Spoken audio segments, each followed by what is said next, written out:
लाशों की रेलगाड़ी। ये कवर चित्र है दोस्तों। नई दिल्ली रेलवे स्टेशन प्लेटफार्म 4 पर गड़ी नवरंग एक्सप्रेस। Attention please. नई दिल्ली से चलकर मुंबई को जाने वाली 397 डाउन नवरंग एक्सप्रेस अपने निर्धारित समय पर रवाना होने वाली है। यात्रियों से निवेदन है कि वे अपना स्थान ग्रहण कर लें। मैंने तुम लोगों के लिए पूरा कंपार्टमेंट बुक करा दिया है ताकि तुम लोग कोई दिक्कत ना हो। थैंक यू सर, आप हमारा बहुत ख्याल रखते हैं। ट्रेन पटरियों पर रेंगने लगी। अच्छा बच्चों, wish your happy journey. Thank you sir. कितने अच्छे हैं हमारे सर, पूरा डब्बा हमारे लिए बुक करा दिया। जब हम इस टूर पर वापस आएंगे तो उनके लिए अच्छा सा उपहार अवश्य लाएंगे। अच्छा भाई, अब सब चुप हो जाओ। अब हमारा लता मंगेशकर कोई गाना सुनाएगी। स्टार्ट वीना। ट्रेन अपनी पूरी गति से भागी जा रही थी, छक छक छक छक छक छक। और जब कि शहर के बाहर स्थित पुल पर नवरंग एक्सप्रेस कुछ ही देर में इस पुल से नीचे से गुजरेगी। तुम दोनों तैयार हो जाओ। Yes boss. जानते हो ना माल किस डिब्बे में है? Yes boss. रेलगाड़ी के बीच स्थित कंपार्टमेंट नंबर 7 में। Very good. लेकिन कंपार्टमेंट में घुसने से ज़रा सावधानी बरतना। उस डिब्बे में नौजवान सफ़र कर रहे हैं, कहीं ऐसा ना हो कि तुम सब उसके चक्कर में फंस जाओ। बॉस आप चिंता ना करें बॉस, जब तक हमारे पास ये घातक हथियार है हमारा कोई कुछ नहीं बिगाड़ सकता। तभी गाड़ी आ रही है। ट्रेन पुल के नीचे से गुजरी। थड़ाक थड़ाक। ध्यान से राखी, अगर कोई फिसल गए तो हड्डियाँ नहीं बचेंगी। कंपार्टमेंट नंबर 9 ही है, आओ। और उधर कंपार्टमेंट नंबर 9 में गब्बर सिंह कह के गया, जो डर गया वो मर गया। तभी खट खट खट खट, शायद कोई दरवाज़ा खटखटा रहा होगा। वाह वाह, क्या धांसू आवाज़। वाह, अरे यह कंपार्टमेंट का दरवाज़ा खटकाने की आवाज़ है। पागल हुए हो क्या? 120 की स्पीड पर भागती ट्रेन में बाहर से कोई लटक कर मरना चाहता है? लेकिन वह आवाज़, अरे छोड़ो भी, अब दरवाज़ा हवा में बजा होगा। तभी दरवाज़ा फिर बजा। लगता है सचमुच कोई है, मैं देखता हूँ। और अजय दरवाजे की तरफ बढ़ा। कमाल है, लोग कितने गुर्दे वाले हैं, इतनी तेज़ एक्सप्रेस भागती ट्रेन में भी लटक जाते हैं। और अजय ने दरवाज़ा खोला। अरे बाप रे, यह कौन आ गया? अरे इस डर के मारे लटके हुए है। अचानक उसके मुंह से गुर्राहट निकली, तेरी मौत। और अगले ही क्षण उसका हाथ तीर की बाजे संजय के चेहरे पर दस्ता चला गया। ये आवाज़ सुनते ही, ये आवाज़ अजय की चीखने की आवाज़ है। आओ देखते हैं उसे क्या हुआ। और वे भागते हुए वहाँ पहुँचे। अजय की हालत देखकर सभी के पसीने पसीने हो गए। अजय का ये हाल किसने किया? तभी मैंने। नेहा किसी विद्युत चलित खिलौने की बात पीछे पलट के देखी। कौन है? अलग फाड़ कर चीख उठी, तेरी मौत है। और सभी को नींद से जागी। हे भगवान, यह क्या बोला है? लगता है अजय की इसने हत्या कर दी है। सुधीर कुछ करो, वरना यह शैतान नेहा को मार डालेगा। ओह, मैं तो सचमुच नेहा को मरने पर तुला हुआ है। सुधीर करो कुछ, सुधीर सुधीर। अचानक सुधीर छलांग लगाई। मैं इसे जिंदा नहीं छोड़ूंगा। और तुरंत अगले ही क्षण हैरान रह जाना पड़ा। भूत का हाथ सुनील के जिस्म से टकराया और उछल कर वह वॉशिंग वैसिंग से टकराया। ओह, ये तो हिंसक रूप में मेरी ओर बढ़ रहा है। इसे रोकने के लिए एक ही साधन है। और कांच का टुकड़ा सुधीर ने हाथ में तेजी से घुमा। आच। और हा हा हा खच। और वह कांच का टुकड़ा पेट में बाहर खींचा और सुधीर सदमे से बाहर भी नहीं निकला था कि अरे ये भगवान, खून की एक बूंद भी नहीं गिरी। ओह, और खून से नहाते चले गए। उफ उफ उफ। और तीनों दिन बिल मछली की तरह तड़पने लगे। बचाओ, मैं जल रही हूँ, आह, आग आग। और अगले ही क्षण तीनों मोम की तरह पिघलने लगे। और कुछ देर बाद सब खत्म हो गए, सब खत्म हो गए सब। और जब ट्रेन के ऊपर ऊपर दोनों, अब होशियार हो जाओ, इस कंपार्टमेंट के दरवाजे तक उतरना होगा। यही वो कंपार्टमेंट नंबर 9। और उप, अगर स्थिति में हाथ एक सेकंड के छूटा तो मरने से भगवान भी नहीं बचा सकता। तो जल्दी, यही है कंपार्टमेंट 9। दरवाज़ा पहले से खुला हुआ है, क्या चक्कर है? बेवकूफ़, सोचने का समय नहीं, अंदर चल। और दोनों अंदर आ गए। और अपनी उंगली रिवॉल्वर के घोड़े पर रखना। लड़के कभी भी पलट सकते हैं, कभी टपक सकते हैं। अंधेरा होने के कारण उन्हें लाश नज़र नहीं आई। कंपार्टमेंट में तो कोई नहीं लगता। सब कहाँ गए सब? लगता है सब सो गए। छोड़ो उन सब को, तुम मेरे साथ आओ। सीट नंबर 4 के नीचे माल का सूटकेस रखा है, उसे लेकर हम निकल चलते हैं। और जल्दी, यह रहा माल का सूटकेस, निकालो फटाफट। सूटकेस उठाने के लिए हाथ बढ़ाया। अरे ये हाथ मेरा किसने पकड़ लिया? अगले क्षण। और अरे राखी को सीट के नीचे कौन खींच रहा है? बचाओ। और जगह ने तुरंत अपना रिवॉल्वर उधर घुमाया। तुम जो कोई भी हो, छोड़ दो मेरे दोस्त को, वरना गोली मार दूंगा। और तभी दाएं ओई। और राखी का कटा हुआ हाथ। किसी ने राखी को मार डाला। अगर मुझे भी मार डालेगा। अगले ही पल मुझे भागना चाहिए, अपनी जान बचानी चाहिए, मगर तभी और वह भूत उसके सामने आकर खड़ा हो गया। और उसकी आंखें में किरण निकली। और अगले क्षण और अगर सबसे बेखबर ट्रेन अपनी गति से अपनी मंजिल की ओर बढ़ती जा रही थी। रमा, तैयार हो जाओ, कुछ देर में आगरा आने वाला है, हमें यही उतरना है। और कुछ पलों बाद गर्मा गर्म समोसे, आगरा, चाय चाय। देखिए, मेरा इस ट्रेन में मुंबई पहुंचना बेहद ज़रूरी है। आप किसी तरह ट्रेन में किसी भी सीट पर दिलवा दीजिए। मैं कुछ नहीं कर सकता जनाब। ट्रेन दिल्ली से रिजर्व होकर चली है। प्लीज़ कुछ भी कीजिए। अगर मैं कल सुबह तक मुंबई पुलिस के हेड क्वार्टर हाजिरी नहीं हुई तो मेरी नौकरी चली जाएगी। आखिर काफ़ी मेहनत करने के बाद, ठीक है, मैं कोशिश करके देखता हूँ। ट्रेन में कंपार्टमेंट नंबर 9 पूरा रिजर्व है, उसमें 5 ही आदमी सफ़र कर रही हैं। आप मुझे कंपार्टमेंट 9 में ले चलिए, मैं उन्हें बैठने की रिक्वेस्ट करूँगा, वे मान जाएंगे। आइए मेरे साथ। और दोनों कंपार्टमेंट नंबर 9 में पहुँचे। आइए अंदर चलकर उनसे बात करते हैं, आज चलिए। और कंपार्टमेंट 9 में घुसते ही बहुत सके रह गए। भगवान, ये क्या? ओह गॉड, चारों तरफ लाशें ही लाशें बिखरी पड़ी हैं। और तभी अचानक कंपार्टमेंट का दरवाज़ा बंद हो गया।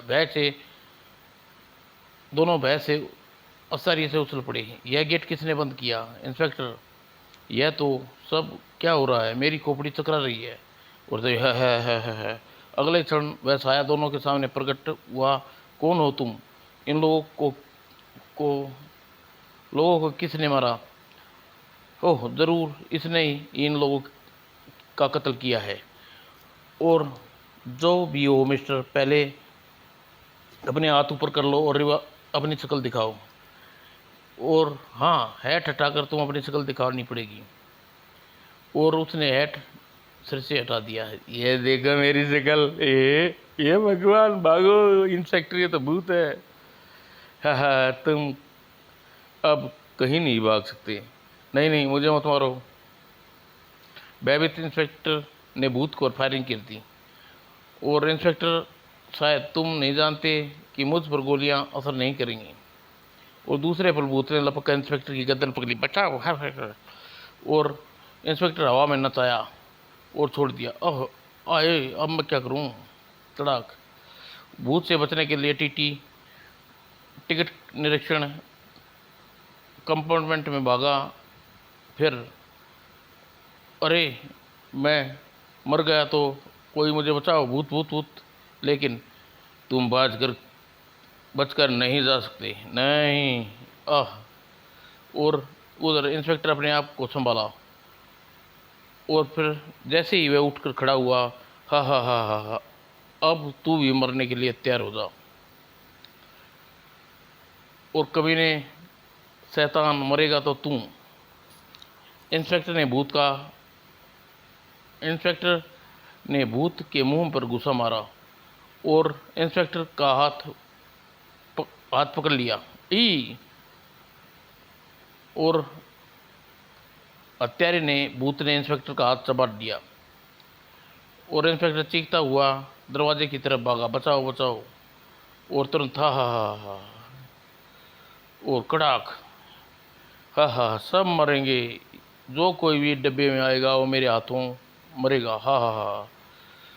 और कंपार्टमेंट नंबर 9 का ये हाल जल्दी ही आम हो चुका था।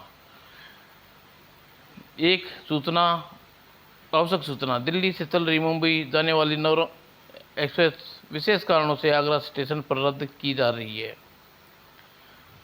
और railway police head counter quarter में, नवरंग एक्सप्रेस इस तरह बंद करने का क्या मतलब है?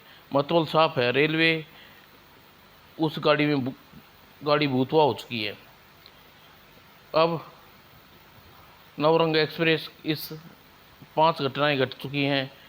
और इससे पहले नवरंग एक्सप्रेस को कोई खून डिब्बे में खून से सरोवर पाए गए हैं। सर, अगर ऐसा है तो उस भूत को ट्रेन से निकालने की कोशिश करें। हम पूरी कोशिश करके देख चुके हैं। हमारी ऑफिसर ने उस भूत के शिकार हो चुके हैं। हमने उस ट्रेन को बंद करने की फैसला कर लिया है। इस गाड़ी को बंद करने से तो हमें प्रतिदिन करोड़ों रुपए का नुकसान होगा। तुम ठीक कह रही हो मिस्टर नरेश, लेकिन इन हत्याओं की जब तक रहस्य में नहीं खुल जाता तब तक दोबारा ट्रेन चालू नहीं हो सकती। इंस्पेक्टर नरेश, तुम एक काबिल पुलिस ऑफिसर हो। मैं तुम्हें एक केस सौंप रहा हूँ। यदि मुझे पूरा विश्वास है तुम रहस्यमय हत्याओं का पर्दा उठा सकते हो। मैं आपने मुझ पर जो विश्वास किया है उसके लिए आपका बहुत बहुत आभारी सर। मैं वादा करता हूँ हत्यारा कोई भी भूत हो या इंसान, यह राज मैं सिर्फ ही मालूम कर लूँगा। मुझे तुमसे ऐसी ही अवसर थी। थैंक यू सर, आप मुझे उस केस की फाइल दे दीजिए। और इंस्पेक्टर नरेश ने अपने घर पर 20/11/90 को ट्रेन सही चली और 20 नवंबर कंपार्टमेंट 9 में एक कत्ल हुआ। मरने वाले का नाम टीकाराम सिप्पी है। अगले दिन मुझे टीकाराम के घर में उसकी कार्रवाई शुरू करनी चाहिए। और कुछ देर बाद टीकाराम के घर पर, नमस्कार, मैं रेलवे हेड कांस्टेबल क्वार्टर से आया हूँ। मैं मिस्टर टीकाराम के कत्ल के बारे में कुछ पूछताछ करना चाहता हूँ। बैठिए, मेरा नाम मुकेश सिप्पी है। मैं टीकाराम का टीका मेरे पिता थे। क्या आप बता सकते हैं कि आपके पिता की हत्या क्यों की गई? नहीं, मुझे इस बारे में कुछ पता नहीं है, लेकिन जिस ट्रेन में उनकी हत्या हुई उस दिन बहुत परेशान थे वे। आप 3 महीने बाद यह पूछताछ क्यों कर रहे हैं? नरेश ने नवरंग एक्सप्रेस ने घटनाओं के विषय में बता दिया। कहीं कहीं आप ये कहने का मतलब यह तो नहीं रही इन सब के पीछे मेरे पिताजी की आत्मा का हाथ है? जी हाँ, मैं यही कहना चाहता हूँ। और मुझे यह ऐसा भी शक है, इसलिए मैं नवरंग एक्सप्रेस वाली घटना को शुरुआत से कंपार्टमेंट नंबर 9 से शुरू कर रहा ये, इसीलिए आपके पिताजी की हत्या हुई थी। और यदि लेकिन आज इस मामले में आपकी कोई मदद नहीं कर सकता हूँ। जब तक आप अपने पिताजी की आत्मा सैकड़ों लोगों की जान ले चुकी है, मैं चाहता हूँ जब तक बेगुनाह न मारा जाए। आप मुझसे क्या चाहती है? मैं आपके साथ नवरंग एक्सप्रेस में एक बार सफ़र करना चाहता हूँ। मुकेश को जैसे करंट लगा। यह क्या कह रहे हैं आप? मैं ठीक कह रहा हूँ मिस्टर मुकेश। मैं जानता हूँ ट्रेन में सफ़र करते समय आपकी भी मौत हो सकती है, लेकिन मुझे उम्मीद है कि आपकी मौत हज़ारों लोगों की ज़िंदगियाँ बचा सकती हैं। मैं आपसे देश के इंसानियत के नाम पर बलिदान मांग रहा हूँ। काफ़ी सोचने विचारने पर मुकेश गंभीर स्वर में बोला, अगर मुझे अपने पिताजी की आत्मा हज़ारों लोगों की मृत्यु का कारण बन गई है तो मैं उनकी शांति के लिए अपना बलिदान देने के लिए तैयार हूँ। नरेश ने आगे बढ़कर अपनी बाहों भर लिया। मुझे नाज है तुम्हारे देशभक्ति पर। आप जाकर तैयारी कीजिए नरेश भाई, और जल्दी ही। नरेश, तुम मुकेश के साथ साथ अपनी भी जान मुसीबत में डाल रहे हो। नवरंग एक्सप्रेस का दोबारा चलाना, इस योजना पर काम करना बहुत ज़रूरी है सर। आप सब एक बार फिर नवरंग एक्सप्रेस को चलाने का हुक्म दीजिए। मुझे लगता है उसके बाद सब कुछ ठीक हो जाएगा। इस बार एक बार फिर सोच लो नरेश। मैंने सोच लिया है सर। आप नवरंग एक्सप्रेस को चलवाने का आदेश दीजिए। ओके, तुम्हारी जिद है तो ठीक है, थैंक यू सर। और अगले दिन नवरंग एक्सप्रेस वापस आगरा से दिल्ली भागी जा रही थी। कंपार्टमेंट नंबर 9 में नरेश और मुकेश तैयारी से बैठे थे, और गार्ड सब एकदम सावधान बैठना। साथ ही ये कुछ भी घट सकता है, हम सब तैयार हैं सर। मगर कुछ न घटा। वो फरीदाबाद आ चुका है। अगले 20 मिनट में ट्रेन दिल्ली पहुंच जाएगी। अगर वह आत्मा आज नहीं आई तो सब गड़बड़ हो जाएगी। और ट्रेन फरीदाबाद स्टेशन से आगे बढ़ने लगी तभी, सर वह देखिए, एक आदमी चलती ट्रेन में हमारे डब्बे में आया है। और हा हा हा हा, वो आ गया, हा हा हा हा। और हलक फाड़ कर चीख पड़ा, गार्ड्स खत्म कर दो इसे। और उन पर गोलियों का असर नहीं हुआ, और उस भूत ने सारे गार्ड के बम की भांति उड़ा दिए। और उसके बाद भूत उन दोनों की तरफ बढ़ा। हा हा हा। और उसके हाथ से कुछ नहीं बच सकता। और तभी मुकेश का शरीर उससे टकराया, और अगले क्षण मुकेश की गर्दन भूत के शिकंजे में थी। और तभी भूत चौंक पड़ा, पिताजी। और क्योंकि उसकी मुकेश के चेहरे पर पड़ी। पिताजी नहीं। और हे भगवान, यह क्या अनर्थ करने जा रहा था। तुम्हारी जिस दरिंदगी का शिकार तमाम बेगुनाह लोग हुए हैं, अगर तुम्हारा बेटा भी हो जाता तो क्या फ़र्क पड़ता। आगे बढ़िए अपने पिताजी और ख़त्म कर डालिए अपने खून को भी। नहीं नहीं, अपने बेटे को देखकर क्यों रुक गए? क्या वह किसी के बेटे नहीं थे जिसने तुमको हत्या की? बस चुप हो जाओ। मैं सचमुच भटक गया था, बदले की भावना में अंधा हो गया था, इसलिए इन लोगों ने मुझे तड़पा तड़पा कर मारा था। मैं मनुष्य जाति का दुश्मन हो गया था। मैं स्मगलर गिरोह में काम करता था। एक दिन मेरी अंतरात्मा ने मुझे झंझोड़ा। मैंने यह काम छोड़ दिया, लेकिन निश्चित कर लिया। उस दिन मैं मुंबई जाने के लिए नवरंग एक्सप्रेस में कंपार्टमेंट 9 में सवार हुआ। मुझे स्मगलिंग का माल मुंबई पहुंचाना था। मैं सोच रहा था मुंबई पहुंचकर इस माल को अपने गिरोह के लोगों को पुलिस के हवाले कर दूंगा। अभी सोच ही रहा था कि मेरे कूपे में बास ने प्रवेश किया। बास, तुम तुम तो रेलगाड़ी में मिलने वाले थे। मुझे पता चल गया है तुम हमको पुलिस के हवाले करना चाहते हो गद्दार। यह सब झूठ है बॉस, मैं ऐसा कुछ नहीं करना चाहता। झूठ मत बोल टीकाराम, तुझे गद्दारी की सज़ा उससे मिलेगी नहीं। और अगले पल खचाक आ और असल बड़ी अकल भरी है तेरे दिमाग में। मर गया साला। माल को पैकेट को उठा लो और इसे जंजीर खींचने जा रहा हूँ। गाड़ी रुकते ही से भाग लेना, ठीक है बॉस। वे सब मुझे मार कर भाग गए, लेकिन मैं बदले की आग में पागल हो गया। इस ट्रेन में सवार हर आदमी मुझे अपना कातिल लगता था। आज मेरी आंखें खुल गई है। बेटा मैं जा रहा हूँ, बेटा मुझे माफ़ कर दे, मुझे माफ़ कर दे बेटा। और तभी अचानक ये क्या, ये इतनी तेज़ भागती ट्रेन एकदम अचानक कैसे हो गई? मैं देखता हूँ क्या बात है। ओह गॉड, आगे तो पूरी पटरी आतंकवादियों ने उड़ा रखी है। ट्रेन थोड़ा सा भी आगे बढ़ती तो एक बहुत बड़ी दुर्घटना हो जाती। मेरी समझ में नहीं आ रहा कि इतनी तेज़ भागती ट्रेन कैसे रुक गई। मैंने तो ट्रेन के ब्रेक को भी हाथ नहीं लगाया। मैं जानता हूँ इतनी तेज़ भागती ट्रेन कैसे रुक गई, और यही बात साबित करती है कि आज के बाद नौरंग एक्सप्रेस में कोई घटना नहीं घटने वाली। समाप्त दोस्तों।